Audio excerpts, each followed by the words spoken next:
Good afternoon, and thank you for joining us for the Minimize the Risk of Flight Hazards Turbulence Avoidance webinar. It will be recorded and available later on for everyone. Everyone will be in listen-only mode except myself and our presenters, Bill and John. If you have any questions, please type them into the WebEx window. We will have a Q&A after the presentations. My name is Aleksandra, and I will be the moderator for today's webinar. I'm on the marketing team and manage all the marketing here for Navtech. We also have Bill Macey, Product Director for Navtech Flight Plan at Navtech, and John Thivierge, Product Director for Aviation at Schneider Electric. The agenda for the webinar is outlined here. First, enhanced flight hazard products, so the current flight hazard products on the market, and a review of Schneider Electric's forecast model and how it is differentiated from other offerings in the market, as well as the science of how it works. Validation, an overview of the high level of accuracy of results, how this model integrates into Navtech Flight Plan, and a quick overview of Navtech Flight Plan for those who are not familiar with it. Finally, John will review several case studies that Schneider Electric has conducted and will showcase them along with the results. As mentioned, following the presentation, we will be answering some questions. Please submit them throughout the presentation using the WebEx software. Now let me introduce John from Schneider Electric to discuss the current market. Hey, thank you, Aleksandra. As mentioned, this is John Thivierge. I'm the Aviation Product Manager at Schneider Electric. I have been for the last 3 years. My background is actually the last 20 years in aviation, working for various companies, doing communication work, flight planning work, all kind of different jobs in the aviation industry in 20 years. So a lot of the people on the call here today probably know me from my previous life. Those who don't, well, welcome to the webinar, and we're very honored and privileged to be part of such a nice partnership with Navtech. We're very excited about the new products and the integration of our weather products into the Navtech NFP system and beyond. So to start here, we're going to get into all the details about how it works and everything, but I want to sort of set the stage of what's available today. So when we talk about flight hazards, what products do you use today, or what's available on the market? So let's go at a very high level.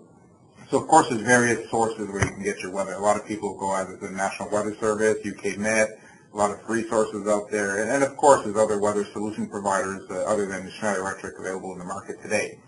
But for the vast majority, they're updated on a 6-hour basis, so that you're always used to having 6-hour updates, and you have a 6-hour, 12-hour, 18, and 24-hour forecast. Many of them are hand-drawn, actually by meteorologists. So you see the top picture here on the right. You can see the areas where they're actually drawn by meteorologists. So they're basing that on interpretation of weather patterns. So they're looking at weather forecast models. They're looking at various products and making a decision or interpreting that and drawing those areas. The limitations of that is, first of all, it's not tailored to your fleet.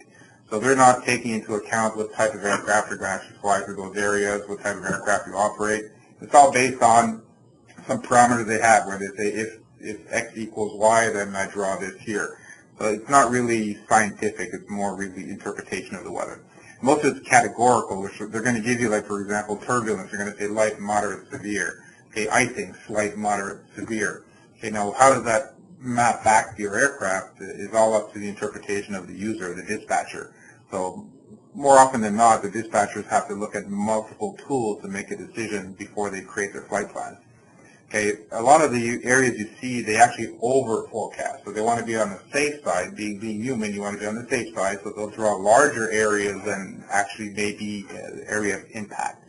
So it gives you a much more vertical forecasted area, and again, leaves it open to interpretation.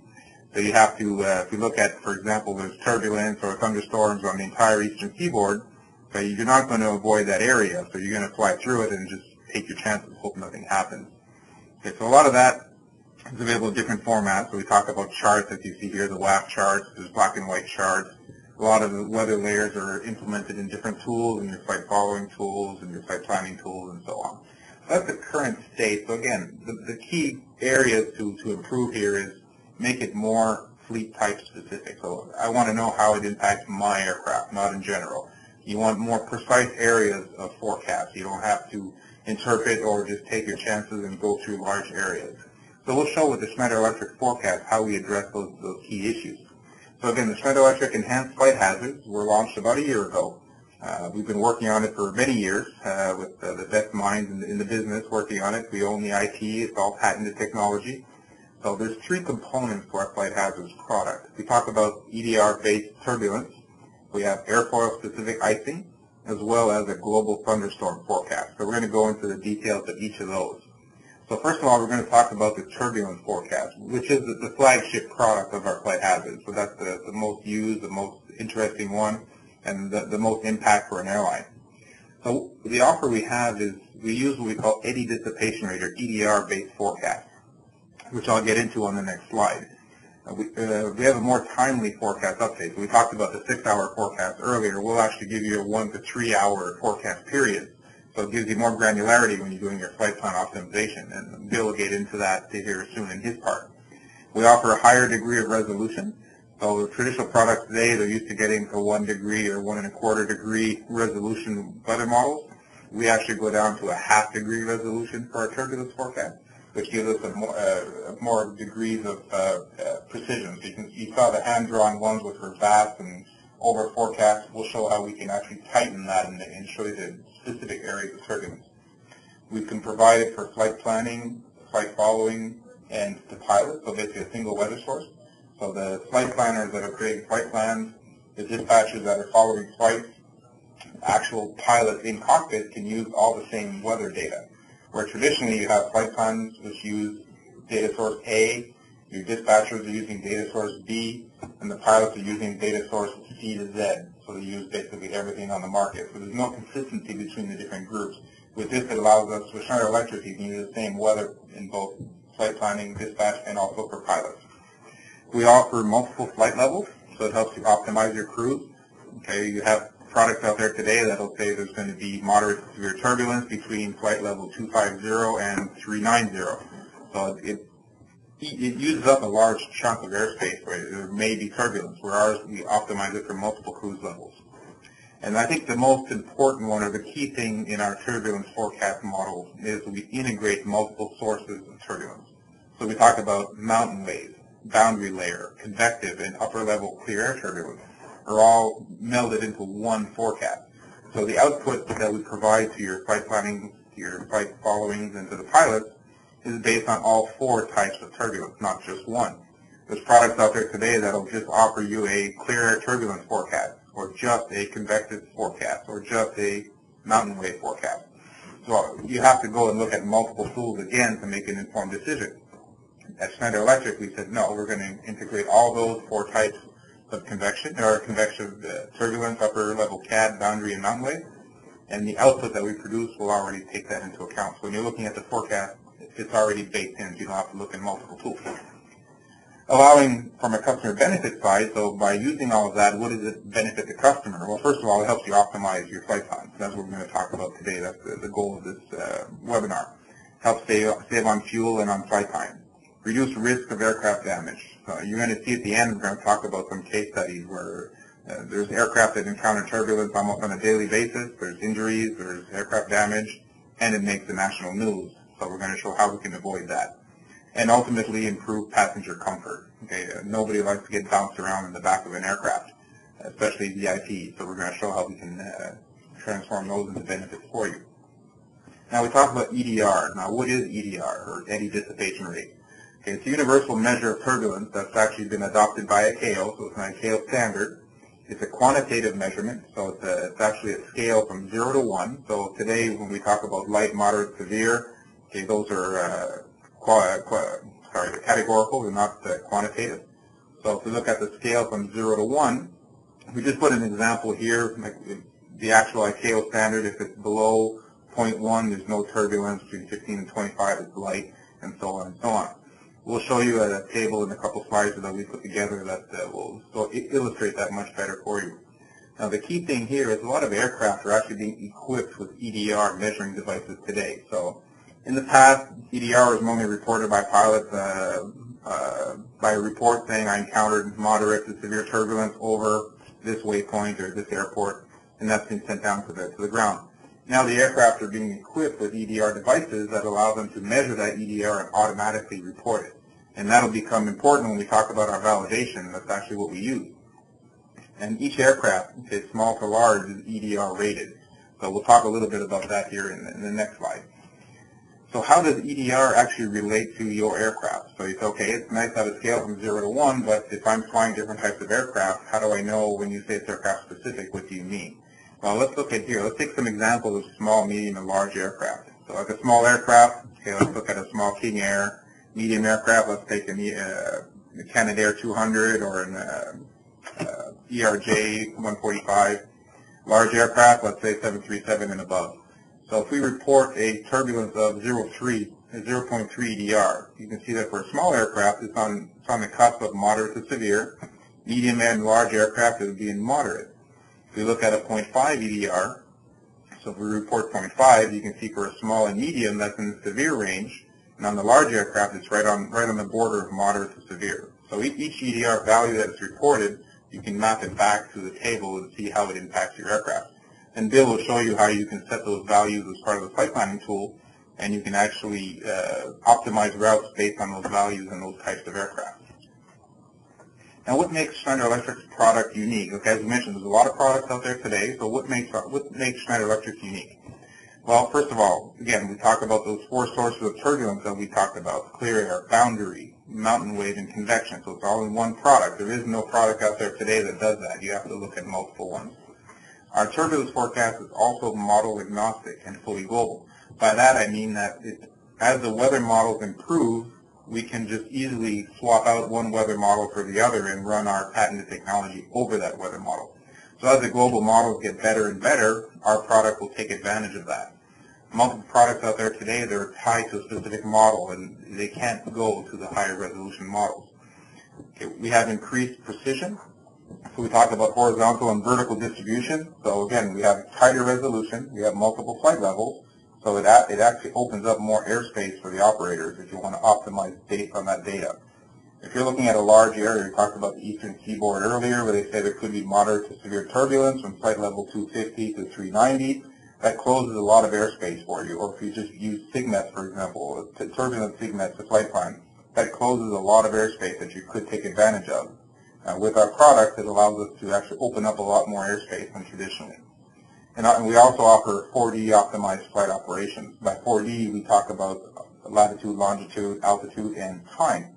Okay, because we offer multiple time periods as well. So, for example, our global model goes out 36 hours, every 3 hours. So depending on when your flight is, it opens up, again, on a 4D basis. Now, we talked about the icing and the thunderstorms, which are the other 2 components of our flight hazards product. So our forecast icing has the same timeliness as the turbulence, so it's 1 to 3 hour forecast. It's global coverage, and we offer really aircraft routing based on intensity for individual aircraft types. So again, icing slight, moderate, severe that you receive today, you have to map that back to your operations and try to see how it affects each individual aircraft type. Our calculations are actually based on NASA research that was done on ice accretion, so based on a specific airfoil. So as it is today, we have over 200 aircraft types which we have specific icing forecasts for. So if you have let's say a King Air 200, a CRJ we talked about, or other type of aircraft, we can actually create icing forecasts for those specific aircraft. So the light, moderate, severe will be mapped back to your specific aircraft type. And we can talk about that a little bit later as well. So again, we offer multiple flight levels, and we offer the same data for the flight planning, flight following, as well as pilots. So everybody has the same level playing field, same data for everybody. Now the third leg of the stool here, as we talked about, is our enhanced thunderstorm forecast. So again, same timeliness as the other 2 products. We give you the intensity of the forecast convection or thunderstorms, as well as the tops, so the max height of those forecasted thunderstorms. So you can use that in your flight planning system as well. And it's global, so it's not just over land, it's not just where there's radar, it's not based off of just satellite. It actually takes a lot of parameters in play and creates that thunderstorm forecast that goes out 36 hours as well. So those are the 3 different components of our flight hazards here at Schneider Electric. Now, something we hear a lot when we talk to customers, we talk about our flight hazards, we show them all the pretty pictures, and then the first thing they ask us, well, how good is it? What's your validation, or what's your percentage of accuracy, and so on. So we took that to heart, and we actually went and contracted a third party, which is AVMET, which are based out of Washington, D.C., the prime weather contractor for the FAA Aviation Weather Center. So they do a lot of work, a lot of analysis on the NAS and how weather affects the airspace and so on. So we contacted them to say, well, customers are asking us how valid is our forecast, so we'd like you to validate it for us. So what we did is we did a 3-month validation, which went from August to October of last year, and we compared ourselves to the benchmark out in the industry for turbulence, which was the FAA-funded NCAR product called Graphical Turbulence Guidance, or G2G. We used the version 2.5, which was the production version still today. We provided our raw forecast data to AvMed every day for 3 months, and they also had access to the G2G raw forecast data. We forecasted hours 1, 2, 3, 6, 9, and 12, which means that 12 hours, 9 hours, 6 hours ahead of the actual incident, how was the forecast done. We based ourselves on EDR, so eddy dissipation rate, observations from aircraft. So we had 2 large commercial airlines that were providing us actual EDR reports off the aircraft. Over 120,000 observations were used. So those, again, those were automated. They weren't PIREPs. They were automated EDR reports. And what we did is we took all that data. Every time an aircraft reported turbulence or not, AvMed would go back to the forecast data of both NCAR and Schneider Electric and say, was it forecasted 12 hours before, 9 hours before, 6 hours, and so on. And they put together results. Now, a high-level study results is over the 3-month period, Schneider Electric proved consistently better in 3 key areas. Now, we're going to talk about hit rates, which is if the aircraft reported turbulence, was it forecasted correctly by the different products, by Schneider's and NCAR? And not only was it forecasted, but was it forecasted with the right intensity? So again, we talked about that scale from 0 to 1. So if it's a CRJ, if it's a 747, if either of them report 0.5 EDR, it's still 0.5. We don't have to do any interpretation. So we not only hit it, but we also have to hit the right intensity. Now, the Schneider Electric product was consistently higher on that. We averaged about 15% in better accuracy than G2G when it came to those reports. And where the increased accuracy even came into play is when we had higher EDR values. So when it went from moderate or greater, or within 50 miles of convection, Schneider Electric's forecast was even more accurate than what the G2G had because of the integration of those multiple turbulence in our product. The second area that we consistently improved, showed better results on was the false alarm rates. Now, false alarm rate in this case here is where the aircraft reported no turbulence, and then either the Schneider Electric or the G2G product said there was going to be turbulence. So we call that a false alarm. Schneider Electric, in this case, the G2G product showed about a 70% increase in false alarm rate than the Schneider Electric product. And that's a side effect of trying to over-forecast. We talked about that earlier. So you want to err on the side of caution where you'll increase your area of potential turbulence. Now, that'll help you with your hit rate. You're going to hit more turbulence events because you're opening up a larger area. But the downside or the side effect of that is the false alarm rate. So where you're over-forecasting, there's a lot of areas where there is no turbulence, and as the aircraft are reporting those no turbulence events, you have predicted turbulence, so your false alarm rate goes up. The third area where we really showed improvement on is the consistency, so from day to day. So we said we did a 3-month analysis, and so on a daily basis, our average and our actual values are much closer together, which means they're much more consistent from day to day. So we'll show 3 quick graphs that talks about this. So our false alarm rate, we'll talk about that first. So you can see the red bars here is the G2G, or the NCAR product, and the green bars are the Schneider Electric product. So you can see consistently false alarm rates had a lower rate from Schneider Electric than G2G. And you see down here the actual forecast period, so 12, 9, 6, 3, 2, and 1. So it shows the false alarm rate is consistently lower. Hit rates, again, if we saw the green bar as Schneider Electric, the red bar as G2G, you can see that the actual accuracy rate is also consistently higher than the Schneider Electric product for the different forecast periods. And on a consistency basis, you can see the entire 3-month time period here. These are the average hit rates, false alarm rates, and you can see the consistency on a daily basis. And that's with a 12-hour lead time. a slide here that shows that the Schneider product, regardless if it's 3 hours, 6 hours, 12 hours, if it's Monday, if it's Sunday, it doesn't matter. The consistency is always there. Okay, so 3 hours out, 6 hours out, 12 hours out. You can see from the G2G side, the consistency is the same everywhere. It's not very consistent. It's always going up and down from the actual values. Now, what we want to do now is Bill Macey can actually go in and explain now how does that product fit in with the NFP system and what are the benefits for your airline by using this product. So Bill, if you want to take it away.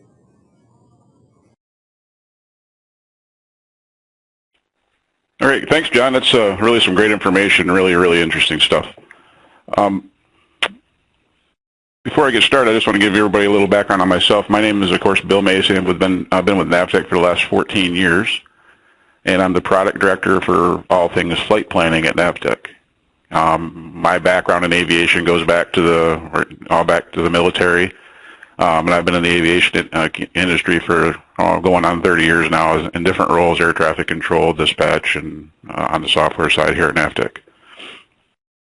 As John mentioned, it's possible to integrate this new data from Schneider with flight planning systems, and we recognize that at an early stage that there's going to be some value to that to our customers and prospective customers. So we went ahead and did the work that was necessary to integrate the data with the flight planning engine. And in fact, today we're the only flight planning provider in the world that integrates this data with our flight planning engine to date. So before we get into the meat of the matter, discussing how we've done how we integrate this data with our flight planning engine, I thought it might be a good idea to take some time to talk about an Navtech flight plan at a high level, just an overview for people that may not be familiar with the flight planning product here at Navtech. First of all, we've been providing flight planning solutions to the industry for over 25 years, and Navtech Flight Plan, or NFP, is currently in use by more than 100 passenger and cargo airlines around the world. In addition, we service a large number of business jet operators and military operations. And finally, the NFP is a browser-based application. It can be deployed in the cloud or private cloud, meaning that we'll host your servers at our data centers, or you can host the servers on your premise or in your location as well.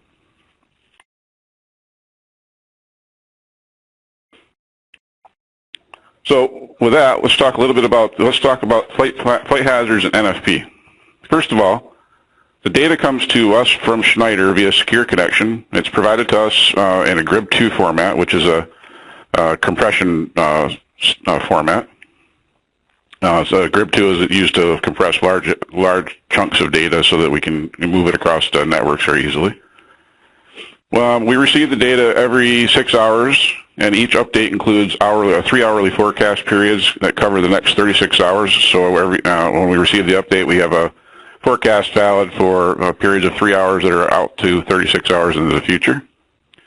Of course, like John said, the data is reported to us and provided to us with an EDR value associated with the points of the grids, and it's available for every 1,000 feet. We started at 850 millibars, and we carry it up to 100 millibars. And as John mentioned earlier, the resolution that we're currently using is half-degree grid, but we are evaluating whether we can go to lower grids when they're available from Schneider, or lower resolution. So the forecast being created and presented or provided to Navtech by Schneider, again, is an EDR value. And I guess the biggest benefit to that is, from our perspective, is that we now can, because of this, we can allow our customers to actually establish an EDR threshold value for their individual aircraft. So we took advantage of that, and we built that into the system. It's very easy to do. You update your aircraft characteristics with the EDR value that you want to avoid. And then the system will analyze that value, analyze the data that's available from the Schneider forecast model, combine that into the route optimization algorithms, and the engine will then create EDR value routes that are based on the EDR value, or consider the EDR value when doing dynamic routings and vertical profiles. So the benefit, of course, is that you can, like John said, you can open up more airspace. But also the benefit is if you have a particular operation that may be sensitive to turbulence, maybe you have an aircraft that's designated for VIP transport as an example, you can limit the threshold value even lower and avoid even the slightest bumps along the way.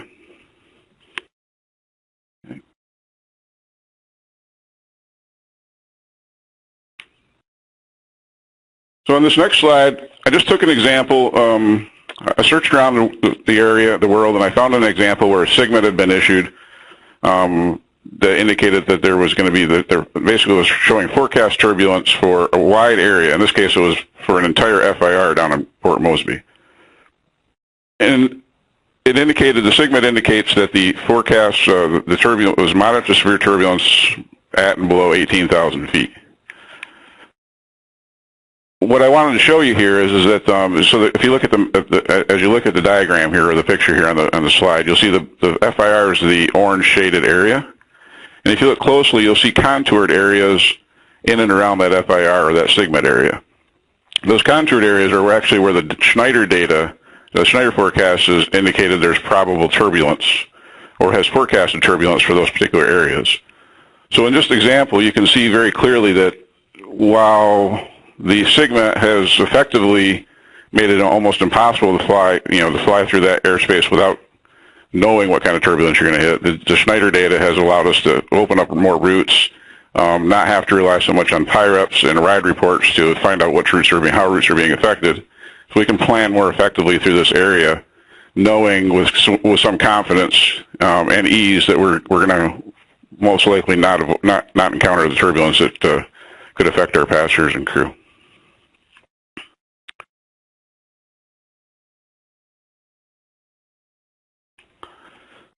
So if we put all this together, this slide really puts it paints the big picture for everybody. So this is a flight that I worked on from Madrid to Athens, and in this case, the entire Rome FIR had a SIGMET issued against it, indicating there was severe turbulence above 25,000 feet. So that basically said that the FIR, somewhere in the FIR, there could be potentially severe turbulence above 25,000 feet. So as a flight planner, it's you got to decide how you're going to react to that information, how you're going to handle that information, or how you're going to treat it.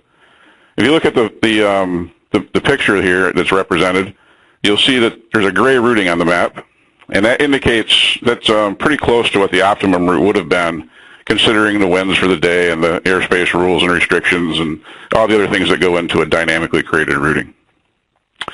The red route is, as a flight planner, I may have to make the decision to avoid that particular area of that SIGMET area. So the red route is a routing that I created to actually do that very thing. So it's avoiding the SIGMET and the severe turbulence or the forecast severe turbulence, and it runs south of the FIR. Now, if we go back to this, when I set up the flight plan for this exercise, what I did was I set my EDR value or my EDR threshold on my aircraft to 0.5, and meaning that I wanted to avoid all severe turbulence that was forecast, using the Schneider, the advanced Schneider models. And the result of that is a flight from Madrid to Athens, which is actually the gray route. It's an optimized route considering EDR value of 0.5, so it's avoiding the severe turbulence that's been forecast by Schneider, and it's doing that both vertically and laterally. So it's looking laterally to see if it can avoid the turbulence without impacting the routing in a lateral fashion too much, and if it has to, it will move it laterally. But it also looks at it vertically and establishes a vertical profile that will get you either under or over the area the turbulence is forecast at.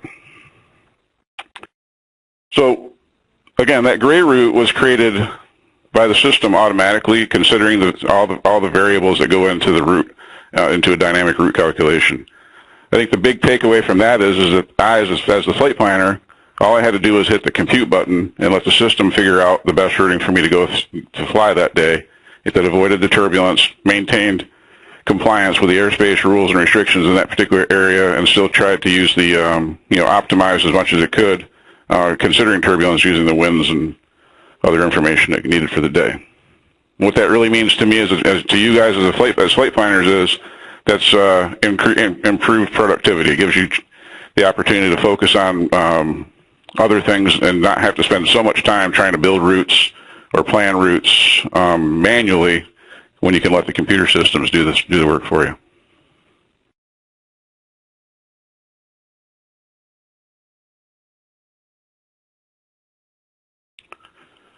So what's the impact of all this to flight planning? It seems pretty clear to me, and it should be clear to you as well.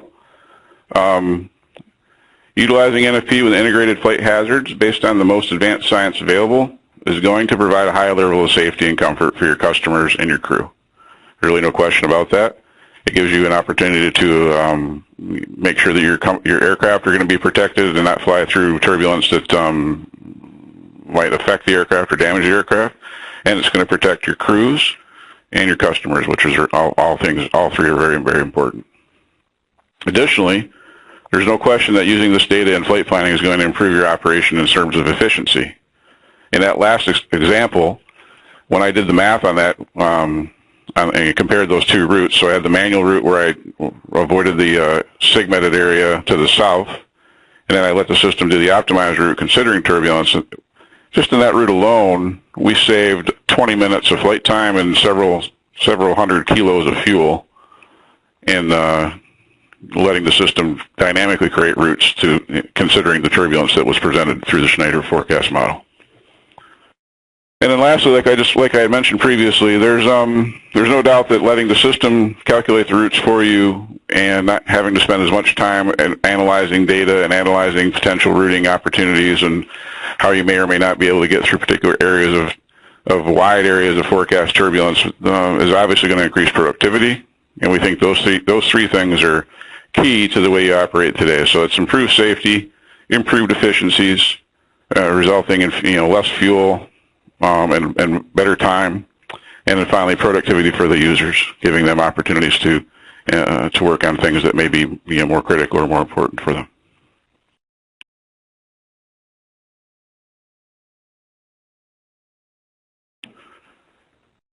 And before I hand it back to John, when we'll have some look at some case studies when we go back to John, I wanted to share our plans for the future as it relates to hazards and flight planning. So, of course, we already have the turbulence model available in NFP today. So if you're an NFP customer today, you can easily have this feature turned on. It's just a call to your account manager. There's a couple of configuration things that have to happen in the background, and then you'll have the access to the data. For prospective customers, it can be part of the package as we sell it out to you, or work with you through the sales process. As John mentioned, they're working on they have icing forecast data available, and we're working with Schneider closely to develop our system and improve our system, or enhance our system, I should say, to incorporate that icing forecast data. And we expect to have that available to the general market late in Q4 of 2015. Again, the important thing to note there is that icing forecast is airframe or airfoil specific, so it'll be very useful in things like ETOPS planning and general flight planning, so that we can help you guys avoid icing or maintain more optimum routes based on that kind of information. And then finally, we'll incorporate the global thunderstorm forecast data that's available from Schneider into the NFP system shortly thereafter we've done with the icing work. The thunderstorm forecast data is going to be useful for operators that are in places like the Indian Ocean or other places where there's no real radar data.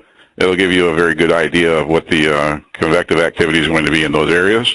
And using that with turbulence and icing is going to give you a very, very optimized or very, very accurate flight plan, a flight plan that you can trust and rely on to get you from A to B in the most efficient way possible. And with that, I'll hand it back to John, and we'll walk through some case studies I think you'll find very interesting. Hey, thanks, Bill. Well, this is definitely exciting. It's great to see our vision here at Schneider Electric coming to fruition here with Navtech by integrating our flight hazards into the flight optimization. We always knew that the best part of this product would be in the flight planning system, and that's where the most benefit would be attained. So it's great to see Navtech NFP system having that. This is really exciting stuff. Now, what I want to talk about here to finish out is talk about some case studies. So these are real-life examples of if you have a good forecast like the one here at Schneider Electric, what does it mean in the real world? So you've probably seen over the past couple of years a lot of incidents on the news about turbulence with large airlines, large airliners, so big aircraft, not just small aircraft. And we'll show you here the impact of what happened and how it could have been avoided by using the NFP system with the Schneider Electric flight hazards. First example here was an American Airlines flight, Flight 280, which was going from Incheon to Dallas and was forced to divert to Narita back in December of 2014. So again, they were flying between flight levels 270 and 320 just off the coast of Japan. There was the analysis after the fact showed that there was a strong jet stream in excess of 200 knots, with significant shear in the vicinity. The turbulence actually injured 10 passengers and 4 crew, and again, the aircraft was forced to divert to Narita, and with all the cost that went with that. So could the turbulence have been avoided? And we're going to show how 4 hours prior, Schneider Electric's forecast had shown that area and shown the exact area of turbulence that the aircraft encountered. We'll also show that, if possible, a higher cruise level or a southern track could have been used to avoid the unfortunate incident altogether. So again, our forecast that Schneider Electric issued at 0 UTC, which was valid for 12, which was about the time of the incident. So here you can see at flight level 270, you can see the path of the American Airlines aircraft. Flew right through a solid area of 0.4 and 0.5 EDR turbulence. You can see the scale down here. So the area you see here is a 0.5 EDR, which, if you remember the colored graphic I showed before, is right on the border of severe turbulence for this type of aircraft. Okay, so again, you can see the areas, and they actually flew through the most severe areas of turbulence that was being displayed. And that was at flight level 270. If you look at 320, so remember the turbulence occurred between 27 and 32 for flight level. So you can see at flight level 320, there's actually an area of 0.6 EDR that appeared on the flight path of the aircraft. And 0.6 is severe for any type of aircraft. So you can see that there was severe turbulence forecasted in the area. And you see the flight path here in the approximate area where the turbulence was encountered. Now, could it have been avoided? What could have been done differently? Okay, we talked about 2 options. Okay, so here you can see at 370, which is a higher flight level, you can see that the turbulence is dissipated. So it's 0.3 with some 0.4. So it would have been moderate, light to moderate turbulence for this aircraft. Now, it may not have been possible to attain that flight level based on the flight plan and the amount of fuel and so on for the aircraft. So if it wasn't possible to climb higher, they could have tracked a little bit more south of their flight and then caught it back up again later on once it cleared the severe area of turbulence. Proof of that is there's a Singapore Airlines flight that departed 11 UTC, so it would have been in this area about the same time as the American Airlines aircraft, and they tracked to the south of the American Airlines flight path, and they reported smooth conditions. So again, it proves that the forecast that Schneider Electric had put out showed the turbulence where there was and showed no turbulence where there was none. That goes back to what we talked about earlier, the hit rate and the false alarm rate. Okay, so we could have easily painted the whole area of turbulence, and we would have hit this one and missed this one. Okay, so in this case, we hit both. Okay, so now another one we'll talk about is the United Airlines, Flight 89, which was back in January of last year, going from Newark to Beijing. Okay, so the aircraft actually was forced to turn back 45 minutes into the flight after encountering severe turbulence that injured 5 flight attendants. So pilots were not expecting turbulence that severe, so because the crew was up preparing the meal, and so that if they would have had any indication of turbulence, they wouldn't have started meal service. So again, could have this been prevented? We'll show that 4 hours prior to the departure, Schneider Electric again had predicted that turbulence area. So this screen sort of gives you the flight path of the aircraft taking off at Newark, approximate area of turbulence over Vermont. They continued on and decided to turn back because of the injuries. Now, a key thing here is I want to show you is when the aircraft came back, it came back through this route here, so Maine, New Hampshire, Massachusetts, and back into New York. That's going to be key here on this slide. So you can see what was available at the time to the crew of UAL 89 or the dispatchers or the flight planners. Okay, so there was no convective area, no convective weather in the area at all. This is the radar loop. You can see the PIREPs. So the reports from the aircraft were actually the reports from UAL 89. There were no other aircraft that went through that turbulence before them. Now, there's products on the market today that talk about turbulence avoidance, turbulence forecasting based on EDR reports off the aircraft. In this case, it wouldn't have helped UAL 89 because they would have been the first ones to issue those alerts to other aircraft. Now, other area of note up here on the left, top left, is you see the red area here, which is the severe turbulence SIGMET issued by the National Weather Service. So you can see that they're going from 1.3 to 3.3, the flight levels, or 2.3 to 3.3. So what the flight planning system actually did is, like in Bill's example of the Rome FIR, is they actually avoided the SIGMET altogether by flying more to the west. Okay, now we want to show you what came here. Now, interesting thing here to note, and you can take down this link here, we can provide it to you. Actually, Karen Eagle, who's a senior aviation meteorologist at the Aviation Weather Center, actually did an analysis on this event. It was high profile, large aircraft, a lot of injuries. So they actually did a analysis and pretty much confirmed everything that the Schneider Electric forecast had forecasted ahead of time. So it's an interesting read if you have the time for it. Now, how did we forecast it? So we issued at 15 UTC, valid for 18 to 19, which is halfway in the period that the turbulence actually occurred.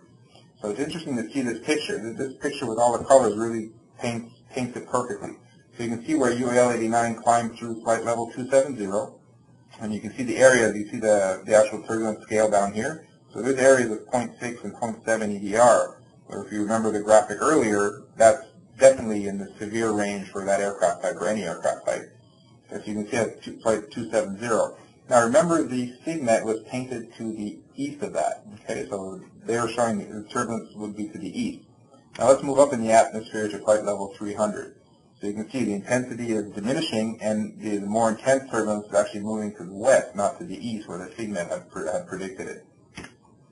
Okay, if we look at flight level 320, you can see again the turbulence is decreasing and moving more to the west. If we look at 340, you can see the turbulence is gone altogether on the route of the aircraft. Okay, and again, proof of that is once the aircraft climbed further up to these altitudes and turned back, there was no more turbulence reported. So the forecast shows it really well. Now again, the size of aircraft, the actual distance, 340 may not have been possible for this aircraft at this time, so what else could have been done? Okay, so we'll look here with advance notice, could NFP have calculated a better flight plan? Well, yes, they could have. They could have just planned the flight a little bit more to the east and avoided that severe turbulence area altogether. So you can see there's different options. You climb higher or alternate the vertically or laterally, make some adjustments based on the flight plan. Now, one more we want to talk about is United Airlines. Again, sorry, we don't want to pick on United Airlines, but they just happened to have a couple incidents, one after the other. And another one that was in the news was Flight 15, which was going from Newark, Honolulu, back on February 14th of this year, so it's not that long ago. Okay, so they're at 767-400. It was performing that flight. Had just on approach into Honolulu, encountered severe turbulence. Okay, there was cabin crew and passengers that were injured. The analysis will show that there was a significant convective activity in the area where the turbulence occurred. Now again, could this have been avoided? Okay, we'll show that it could have. 12 hours prior, Schneider Electric product had predicted the turbulence in the exact area that happened. And we'll also show that a slightly more southern track could have avoided it altogether again with all the negative press and the cost for United Airlines. So from a forecast that was issued at 12 UTC on February 14th, but that was valid at 0 on February 15th. So if we look over here, so you can see the flight path of United Airlines, you can see the area where the turbulence occurred. So you can see at flight level 340, which is about from 34 to 32 is where the 36 is where the area was descending through and where the turbulence was encountered. You can see it's just clipping a region of 0.4 and 0.5 EDR, which again is borderline moderate to severe turbulence for that type of aircraft. Now let's look at 370, okay, so where the aircraft was descending through the start, where it started encountering turbulence. You can see again we've got a region of 0.6 EDR right here, which would be severe for this aircraft type. So the forecast actually predicted the turbulence in the area where the aircraft hit it. Now, what we want to show is this screen here sort of validates the forecast. So this is actual lightning strikes. So we're taking a aggregate lightning strikes between 0 and 3 UTC on February 15th and putting them together. So you remember we have turbulence painted all down here and down this area here. So again, ours was forecast. This is actual lightning. So you can see where the forecast lines up perfectly from a convective standpoint. So another benefit of having multiple types of turbulence in one forecast. So if you're looking just at a clear air turbulence forecast, it would look good, where if you're looking at a convective turbulence forecast, you'd see it here. Now, the fact that we integrate all into our product, they were able to see that ahead of time, if they would have had it. Now, we also want to talk a little bit about what could have been done differently in this case. So again, using the NFP flight planning system, they could have noticed that there was turbulence on the flight route, and they could have tracked a little bit more south, avoided the turbulence altogether, then came back into Honolulu. And proof of that is there's another operator that used our product, which is have many flights into Hawaii every day, in and out of Hawaii, and they actually used our forecast to optimize their flight plan. So they routed their aircraft around the area of the turbulence that we had predicted here. So there's a video on the internet we can provide you that shows that, where you see the aircraft going north and south of the actual forecasted turbulence, and they had no incidents and no reports of turbulence at all during that day. So it's a testament to the forecast, and customers are starting to trust it and use it as part of their day-to-day operations. Now, in conclusion, so again, we have many more of those case studies that are available. Navtech can provide them to you if you need them. We can provide them to you as well. So whenever there's incidents that happen everywhere around the globe, we actually reanalyze them with our forecast and put out these case studies. So there's many of them available. So again, in conclusion, how can we help prevent these incidents? Well, first of all, putting in a flight plan system is key.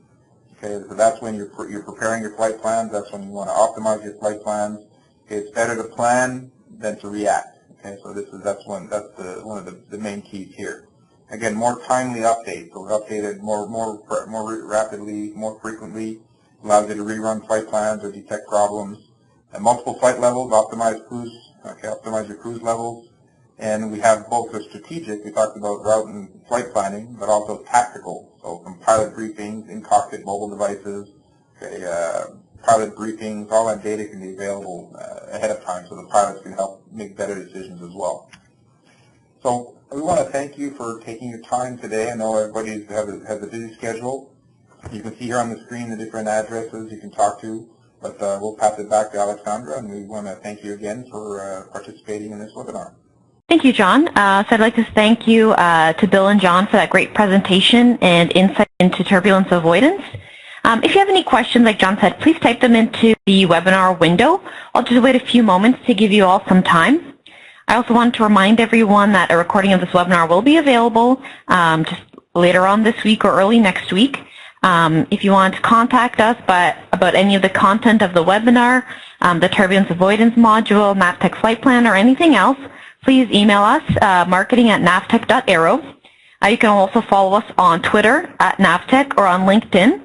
We post information on the aviation industry, product updates, job posting, press releases, and new articles for our Trim Tabs blog. So just visit us at www.navtech.aero. So I'm just going to wait a few moments, let a few questions come in, and then we'll just have a Q&A session for the next few moments.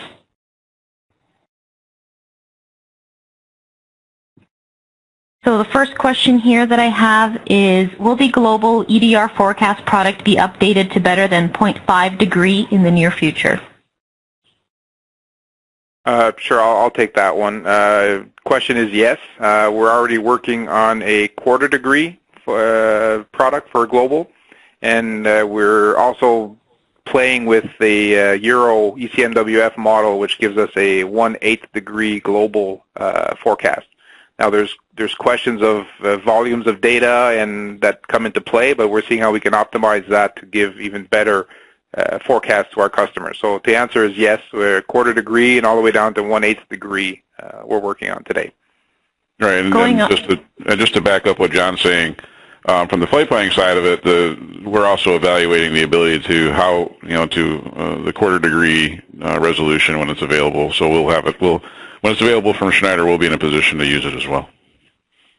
Okay, and in the same vein, can you avoid EDR values of say 0.42 or 0.48 versus 0.3 or 0.4 or 0.5? Yeah, you can establish your threshold in the manner that's been described there by using 0.42 or 0.43. It's no problem. Okay, and the next question is, during the third-party research, Was this collected from all over the world or a specific region? Is there data on how it performed broken up into various regions?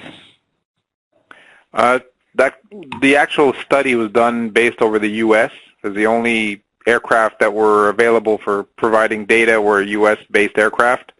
Also, the comparison of the G2G or graphical turbulence guidance is only available in the U.S. today.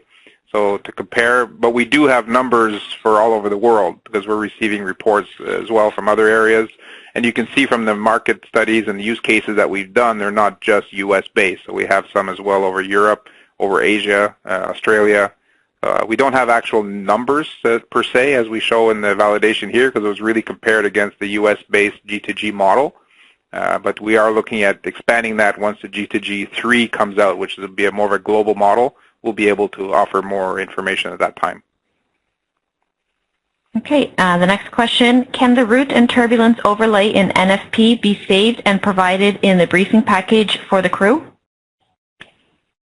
Yeah, that certainly can. It's just the EDR, the four contours is just another layer in the NFP map. So once you've established what layers you want to have you want on the map, you simply save it, and it'll be available, and it's part of the briefing package that you can send to the crew. No problem. Okay, the next question is, how was the Schneider Electric validation process conducted? Well, it was conducted, again, through AvMet, who's a third-party company out of Washington. We provided the data, the raw forecast data to them on a daily basis. So every day we provided the grid files, the same as we're sending to Navtech to create their optimized flight plan.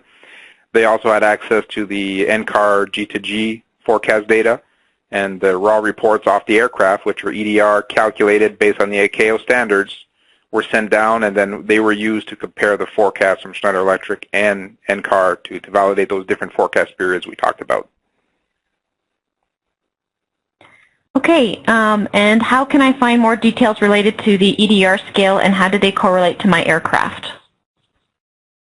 The EDR scale, we have, I think, the image we showed in the presentation a couple times, the color bars, that's the scale. There is no official scale available, so we put one together based on the experience of our scientists, some research that was done by NCAR as well. So we put together as close as possible, but we always recommend that you refer back to your aircraft manufacturer for that. Specifically on the icing part, we have actually a file that, because we have 3 buckets, small, medium, and large. We have an Excel file that we provide to our customers that gives over 200 types of aircraft, how we map them back to small, medium, and large as well for the icing. But for the EDR values, you have the graphics in the presentation, and it's part of the material as well we can provide to you. Sure. Next question is, are these EDR values available to be shown into the navigation log in the printed Navtech flight plans? Yes, they can be. Okay, great. And will Schneider Electric be able to also provide validation to the icing forecast going forward, similar to the turbulence?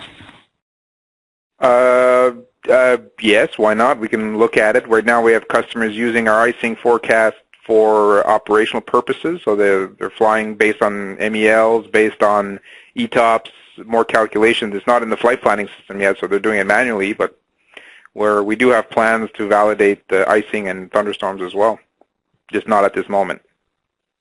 And then related to icing as well, how do I know what icing category my aircraft would fall into, small, medium, large? We have, again, I mentioned a little bit earlier, we have a file that we can provide to our customers that lists all the aircraft types that we have icing profiles for and which category they fall into, small, medium, or large. So that's available. You can get it through us or through Navtech with the address you see on the screen. Okay, great. And then in a region such as Colombia, what is the accuracy of the forecast? Well, it all depends on the weather models we use. Now, on the global scale, we're using a model which is half-degree resolution, so we have good coverage over the ITCZ zone. We compared it to a lot of other products on the market, one from our main competitor, who shall remain nameless. Their area over ITCZ is fairly weak in forecast because they don't have the data, the weather model they're using. the weather model we use that we upgraded our product to not long ago actually provides us a much better coverage over the tropical regions. So you can compare, we can show you some examples, or we can provide you a trial that you can actually go and look at the forecast and compare it. But it's pretty good over Colombia and in that region. Okay, great. We also have a number of specific questions relating to pricing and integration into your existing NFP systems. I'll pass along all this information internally and to your account managers so each of them can contact you directly. This concludes our webinar on minimizing the risk of flight hazards for turbulence avoidance. I want to thank everyone for attending. Just a reminder, this is a recorded webinar, so all of the slides and everything we looked at will be available later on. If you have any questions, feel free to contact us, marketing@navtech.aero, and I want to thank everyone for taking the time to be a part of this webinar. So thank you very much, and have a great rest of the day.